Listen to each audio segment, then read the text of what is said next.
Welcome back to Genuinely LAS. My name is Luke and welcome back to another instalment of my love affair with Morgan. Thanks to a very kind John Sootheran, MOG Magazine editor, I'm stood next to the new Morgan Supersport in incredibly variable conditions of the Welsh Gospel Pass. An incredible location to have such a spectacular car.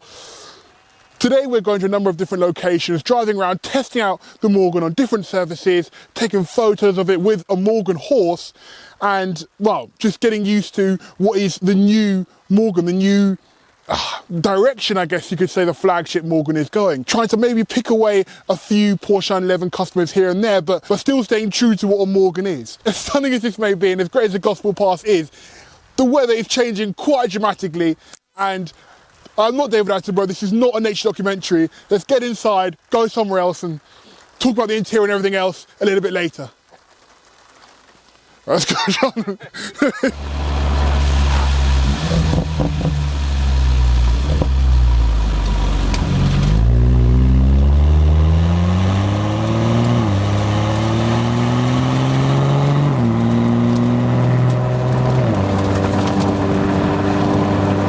Let's talk about looks, one of the most controversial parts of the new Morgan Supersport, and there are a couple of different reasons for that, but I think firstly my general summary is I think it looks incredible. I think it looks so smart, so sleek, and so in a way athletic is maybe the word. It does depart quite heavily in places from previous Morgans, Plus 6, the car that was a predecessor to this, and a Plus 4. For example, there's no louvers on the bonnet. We instead get these kind of nostrils, which really, in a really cool way, allow you to see the suspension. But in summary to me, I think for traditionalists, or Morgan traditionalists, this is probably maybe a slightly less strong version of Porsche moving from air-cooled to water-cooled. But I mean, I think it's such a smart looking car, and my experience with this roof, although people may not be necessarily a fan of it, and I would definitely prefer a fabric roof on an everyday basis, the insulation of that roof, it's nice and cozy inside, and for people who just don't want a fabric roof, this is a great alternative.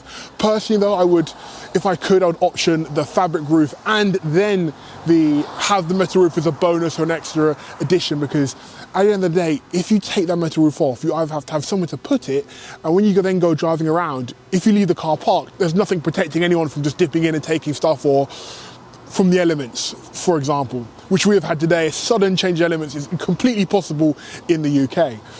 So definitely have that as a way to keep the car operational, I guess, in the winter months. As a big Formula One fan, the last generation of Formula One cars, so I'm talking 2017 to 2021. What I loved about those cars was over the course of their lifespan, they almost became shrink wrapped about the components, trying to find every ounce of performance. And there are elements of the Supersport that really champion that. For example, the wheel arches have been redesigned. They're more aggressive, they're sharper. It almost looks like the front wheel arches have been shrink wrapped around the wheels. It's so tight and aggressive. You probably see at the bottom of the bonnet cover, there are no louvers to get that warm air out anymore, so got slits on the side and the top of the bonnet by the driver to make sure the hot air gets out of there. We've got updated wing mirrors, we've got redesigned wing mirrors as well that are much more effective than I think in previous Morgans. They are much more solid, firstly. I love the design of the wheels as well. This is, as you may have seen from my 156 GTA video, this is my dream, a silver spec car, and I just think the Morgan looks great like this, although light colours are a fantastic touch on this. I've got to say the tyres, Michelin Sport 5s on this are a dream. They've worked so well, not only in the dry conditions, but also in the hectic rain conditions. The amount of grip they give you is pretty phenomenal. In designing this car, Morgan have wanted it to be a car that you get in and really enjoy driving. It's not all about setting Nürburgring lap times or things that are frankly trivial for a car like this. And to have tyres like that on the car, oh, absolutely fantastic. There have also been design cues taken from the Midsummer special run of cars, which you can see most definitely at the rear and a little bit at the front as well.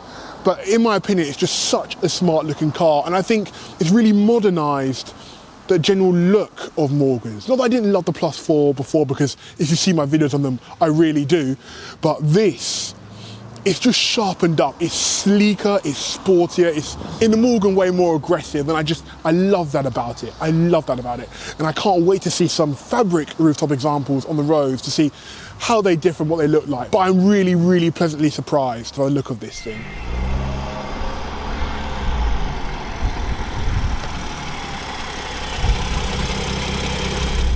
Welcome to the channel, John. Oh yeah. Oh, I forgot we're live. I forget sometimes as well. So when it comes to the Morgan Supersport, what were you excited about? What were you nervous about? What were your expectations, I guess, for it? Yeah. Well, I was fortunate in as much as I saw the car about a month before launch. Yeah. For the magazine, we reviewed it for the mag. So Matt and John showed me round. Yeah. The minute I saw the back window, saw there were no bonnet vents, I knew it would cause a huge rumpus in the sort of Morgan fraternity with the traditionalists, and that is what has happened. Yeah. It's quite a closed-minded bunch, I would say. Yeah. Without being too rude. And to be honest, I probably like bonnet vents. Yeah. The back window is big, but once you sit in the car, as you're probably finding. Yeah. You know, it really makes it feel much more spacey and airy and light and great rear vision. So, you know, it's a winner really. Yeah, and as we were talking about earlier, especially at high speed or higher speeds, this is so well insulating it insulates the cabin so well compared to the roof of say the +4, the +6, for example, which does sound like we're in a bit of a hurricane at times. Yeah, very much so. I mean, we haven't had the roof up on this, but I'm really impressed with the roof. You know, it's solid, it's not rattling. We just went through a massive downpour and it didn't leak, which most people will be very happy to hear about. You know, you've still got the sliding windows, which, you know, there's an air gap, so there's always going to be a little bit of noise, but that's part of the Morgan ethos in a way, isn't it? They don't want to get rid of all the classic elements of the car. So no, I'm really impressed with the hardtop and loads of. You're 6 foot what? 6'3", 6'4", 6'5". Maybe cap. I'm 6'2". And yeah, we've both got lots of headroom still. Yeah, so you wear a helmet under this mode on the track. Yeah. So you know, it's an absolute win, I think. Yeah. This is the first 6-cylinder Morgan I've driven, and I think the two things I've noticed is one, how great the 6-cylinder sounds, and two, how the waft of torque and power that just pushes you down the road is really nice. Yeah, it's effortless, isn't it? Yeah, I mean, you just touch the throttle from low revs, if you're doing 20 miles an hour coming off a speed bump, you put your foot down and there's a tsunami of torque kind of projects you down the road. It's really it's exhilarating even without being heavy footed. Yeah, exactly. I think that's really helped by firstly the gearbox, which I think was, for me, a bit of a letdown with the +4. It just didn't feel like it really knew what it wanted to do quite a lot of the time, especially in drive mode. In manual mode it was fine, obviously. But yeah, what do you think of the gearbox? It's so nice. It makes driving this so effortless, as you said. It's a perfect way to describe just poodling around in this. Yeah, I mean, I tend to agree with the auto box on the +4 in that at normal kind of road speeds around 40 or around 60, it was just felt like it was in between the gears and it was trying to decide, so it'd be up and then it'd be back down again and it'd be up. And this is great, it's smooth. I mean, I honestly thought before I drove this, if I was to buy a Morgan, I'd get a +4 with the 6-speed manual. But having driven this, I would now get the auto and I would knock into manual and use the paddles if that was how I wanted to drive that day, you know, a bit more progressively, a bit more involved. But if you just want to cruise around beautiful country roads like this and take in the scenery, then the auto's absolutely spot on. And the ride, it's sensational. The ride is the biggest change for me. I mean, they talked about it being compliant at the launch, and I was thinking, what does that mean? But actually, once you drive it, it does soak up the worst of all the bumps. I mean, obviously, you still feel the road. You still feel like you're in touch with the road. But it's taken all the kind of brutality out of potholes and that, and and I think the big tyres are a part of that. They're 45 profile, I think you said. So they're not skinny rubber bands like some cars. And you know, on today's British roads with all their potholes, I think it's an absolute win, because even if you do hit a pothole, which is inevitable at some point, it doesn't break your spine and it doesn't damage the car. It kind of soaks it up. I think that coupled with the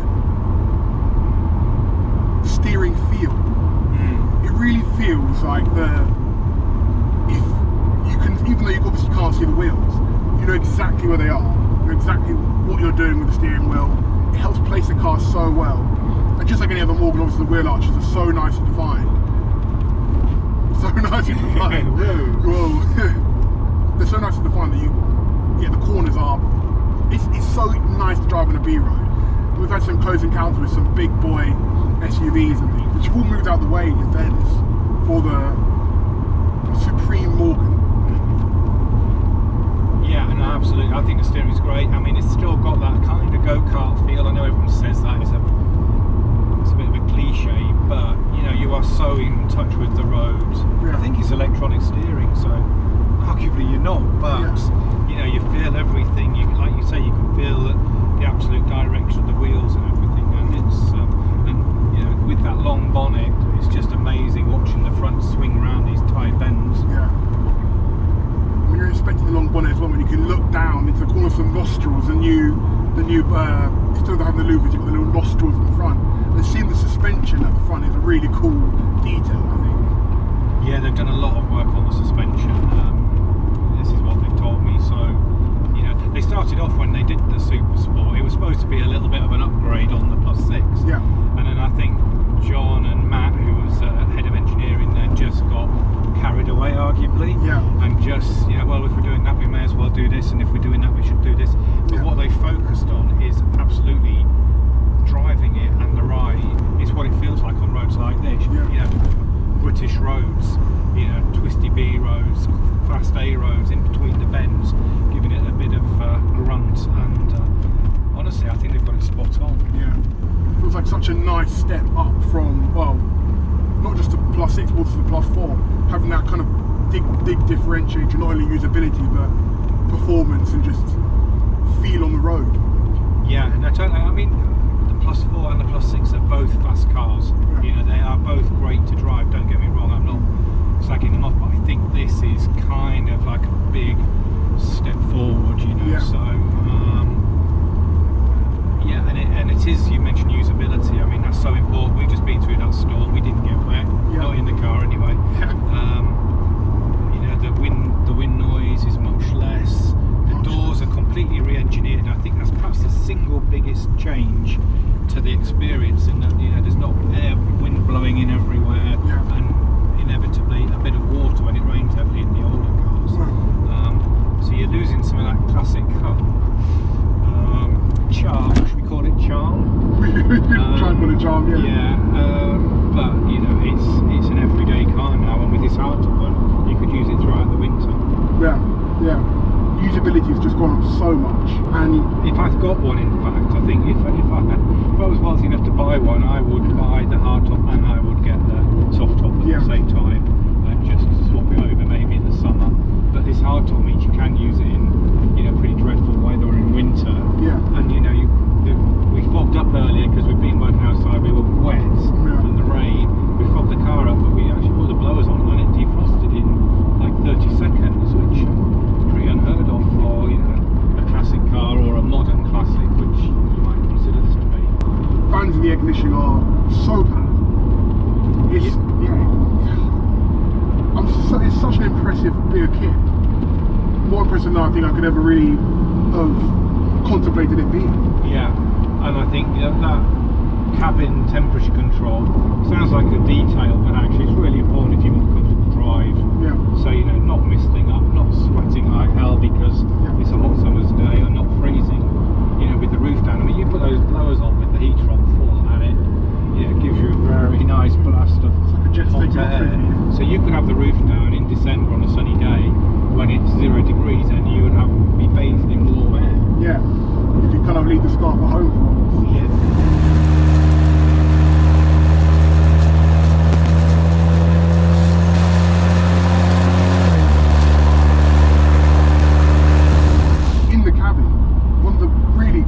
We're using it right now, the new wireless charger for your phone is, so when I was driving the Morgan +4, just trying to have somewhere where you could put the phone to use Google Maps or Waze or whatever was really tricky to do because the glass is pretty much flat, so having a phone mount just doesn't really work. just have a wireless charger down there, which works perfectly.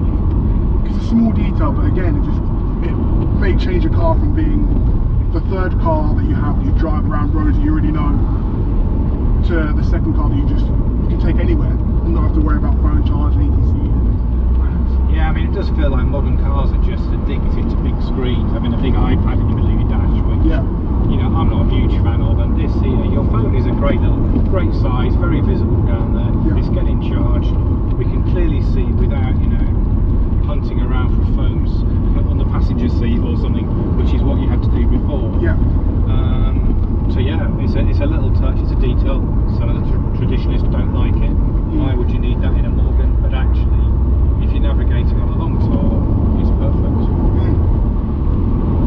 Maybe another thing to help pluck a few buyers from Porsche or wherever, just having that little bit of usability. Exactly. And also the cabin, I'm actually a massive fan of this. What's the name of this purple again? I can't remember. Did they call it aubergine? Aubergine, that was it, like smoked aubergine or something. Yeah, smoked aubergine. Yeah. Not normal aubergine, smoked. Yeah, it is a lovely colour, isn't it? And it's because it's dark, it's very stylish. And the speaker system is really impressive as well. Yes, this is the Sennheiser, isn't it? Yeah. Yeah. Because you couldn't, remember Morgan saying that you could get a subwoofer now behind you because of the space we have at the rear.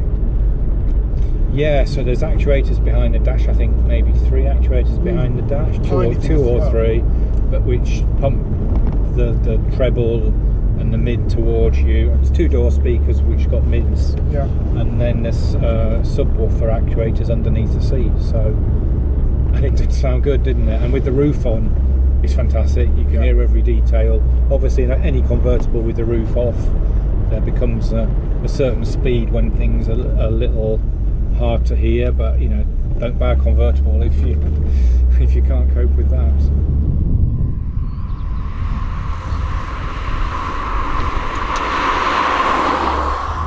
If you have got the roof down, you'll be able to hear it for a few more miles an hour more than you could in the +4 or the +6.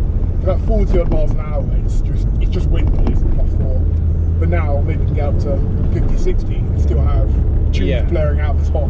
On a summer's day, roof down, Sennheiser on. Yeah. That would be pretty good. Happy days. Yeah. And as always, just a fit and finish everywhere. Everything you touch just feels so nice. The steering wheel's lovely to hold in your hands. It's got the nice little bumps behind it still to you can feel like a bit of a racing driver. Okay, so we're starting to sound like a sales pitch. Tell me something you don't like about it.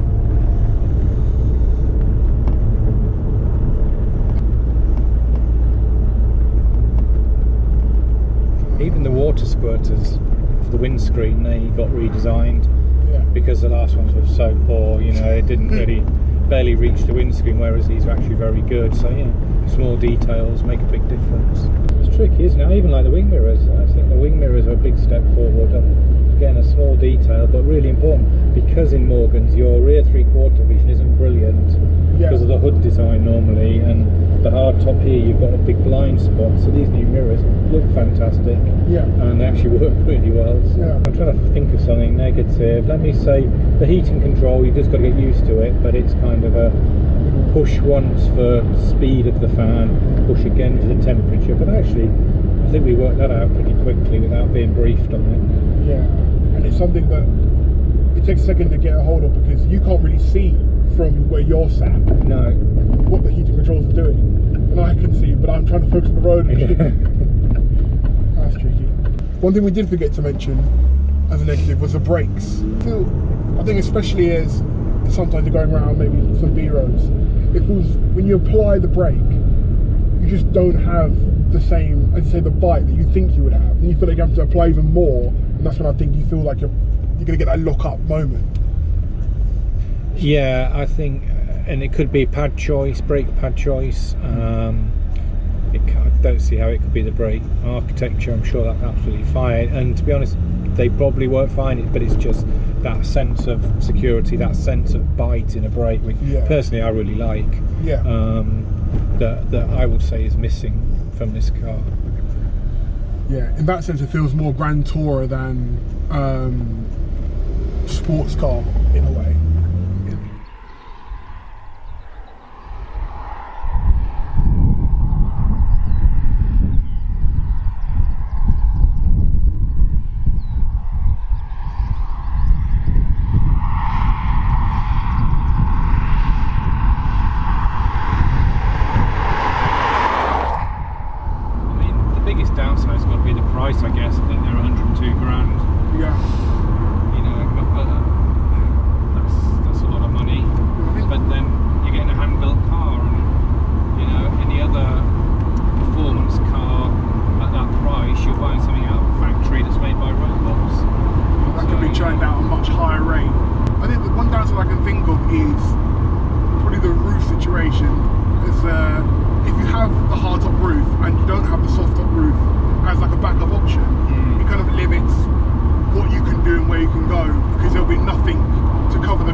don't know if you have to buy them separately, but I can imagine that can be quite expensive to have both options available.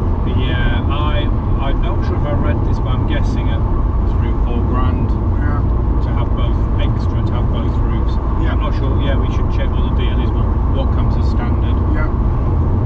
But they slot in, so they're interchangeable. So you literally take the whole hard top structure off, and the locking mechanism, and you drop in the soft top. So it's clever stuff. And the other thing that's great on this, which we didn't mention, is the amount of storage space behind us, which was quite limiting on previous cars. Yeah. If you wanted to go away for a weekend, you can just about get 2 medium-sized holdalls in there, which, you know, if you're going with someone who needs to take dresses or if you need to carry a suit, it was problematic. Whereas this has got a really decent sized space there, and it's got the boots if you need it, which, you know, a suit carrier, dress carrier could go in the boot quite easily. Yeah, and top of the fact you can have more suit, you can have add railings as an option on top of the boot as well. Yeah. And the exposed wood, when you open up the boot, is really nice. Yeah, nice. Very pretty touch. Yeah. So the luggage rack which goes on this, before they used to sucker on, clamp on, which always had the danger that you'd crash your paint. Yeah. These ones slot into the rear sort of bumper mechanism, if you like. Nice. And then it hinges as well, so you can hinge your luggage forward and still open the boot and access it. Yeah. And when it's on, you can also refuel the car because the fuel filler cap's there, but they've done it so it's out the way of the luggage rack, which, you know, again, little details, things you're expecting in a normal everyday car, but in kind of modern classic cars like this, quite often you don't get them. Yeah. On this car you do. And if they hadn't done that, they put the fuel filler cap in an awkward position, for example, it could have come across as just part of the charm. Yeah. They really thought about details like that. I think it must have helped as well because they gave these cars to, well, in development, to employees, just normal employees over the weekends and things, to get their opinions on it. Yeah, that's right. So yeah, because most Morgan drivers are just normal people. They're not racing drivers. They're not test car drivers. Which culminates in this car that on days like this, on roads like this, just feels so nice to be in, so special to be in. I'm sure if you used it as a second car and you used it most days throughout the summer, you'd get in every time. The people who've come up to us and asked, take photos of the car or just asked about the car, and it's really cool, I think. Yeah, that's what I love about it, and that's what's very different. So this is quite interesting. I was chatting with a guy who used to work for a Ferrari dealership, so he would deliver like top level cars, Ferraris, Porsches, Lamborghinis back to customers in London after they'd been serviced, and he said he said, I wouldn't believe the amount of abuse he got from people because he was driving a Lamborghini or a Ferrari or a Porsche. Yeah. He just got endless abuse, and yet you get the exact opposite in a Morgan. Yeah. It is like a joy machine. People smile and wave and take pictures and stop and stare and want to chat, and they'll tell you their Morgan stories, and it's sometimes it can, honestly, if you're in a rush, can get a bit much, but 99% of the time it's brilliant because you make people happy in these cars. Yeah. And there are so few of them around that you always feel special. It also feels pretty special to know that sometimes if, say, a young person, or whatever age, it could be their first time seeing a Morgan, and that gets them thinking, oh, maybe down the line, if I could get the money, or I can get myself a Morgan. And that's what the brand almost needs, like this. So you're driving around in a little marketing machine. That's it, yeah, exactly. It's getting the brand out there because there are so few, and the average Morgan probably does 2,000 miles a year or something. You know, so very much for most people a third or fourth car, a Sunday car, and doing very little mileage, so they never get seen. So yeah, I think there's an argument for some sort of campaign to raise awareness of the brand, certainly among young people. I think either of us would be happy with a long-term Supersport loaner to make that possible. Yeah, absolutely. I'll be more than happy to talk to potential customers. Yeah. If we can roll in one of these. Yeah, 6 months is all we ask for, Morgan. That's all we ask for. The storage behind the seats is now even better for people like us who are tall and you have to have your seat nearly all the way back, if not all the way back. And then your only space becomes what's like the passenger footwell. But yeah, I mean, it's at least double the space. I mean, we took, me and my wife took a classic Morgan. When I say classic, it was like 2002, I think, out on a weekend tour. And there was